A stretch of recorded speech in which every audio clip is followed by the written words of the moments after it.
করেছেন, শেখ কুফরির গুনাহ কি মাফ হয়? কুফরির গুনাহ, কুফরি করার পরে যদি অবস্থায় মারা যায় বড় কুফরি করে, তাহলে মাফ হয় না।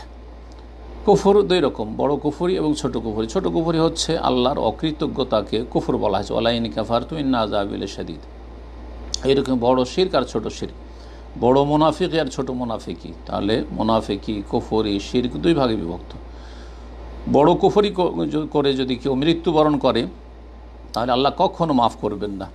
পক্ষান্তরে ছোট কুফরি, ছোট শিরক, ছোট মুনাফিকি যদি কারোর মধ্যে থাকে আর সে অবস্থায় মারা যায়, তাহলে আল্লাহ রাব্বুল আলামিন মাফ করবেন বিনা শাস্তিতে, অথবা শাস্তি দিয়ে আল্লাহ মাফ করবেন।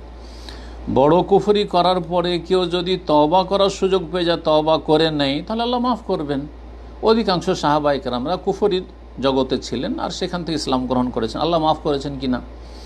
যারা নিউ মুসলিম হচ্ছেন, অমুসলিম থেকে বা বড় শিরক থেকে, কবর মাজার পূজা থেকে ফিরে আসছেন, মুরতাদ ছিলেন, নাস্তিক ছিলেন, আর তারপরে হেদায়েত হয়েছেন, তাদেরকে আল্লাহ মাফ করবেন কিনা। হ্যাঁ, যেমন সাহাবায়ে কেরামদেরকে মাফ করেছেন, আবু সুফিয়ান, খালিদ বিন ওয়ালিদ, ওমর রাদিয়াল্লাহু তাআলা আনহু, অসংখ্য সাহাবায়ে কেরাম যারা জাহেলিয়াতের যুগে বড় কুফর শিরকে ছিলেন আর তারপরে তারা কালিমা পড়ে মুসলিম হয়েছেন, হেদায়েত হয়েছেন, আল্লাহ মাফ করে দিয়েছেন। জি, ইন্নাল্লাহ ইয়াগফিরু যুনুবা জামিআ। আল্লাহ বলছেন যে আল্লাহর রহমত থেকে নিরাশ হয়ে লা তাকনাতু মির রাহমাতিল্লাহ, ইন্নাল্লাহ ইয়াগফিরু যুনুবা জামিআ। আল্লাহ সব গুনাহ মাফ করতে পারেন যদি তওবা করে নেয়।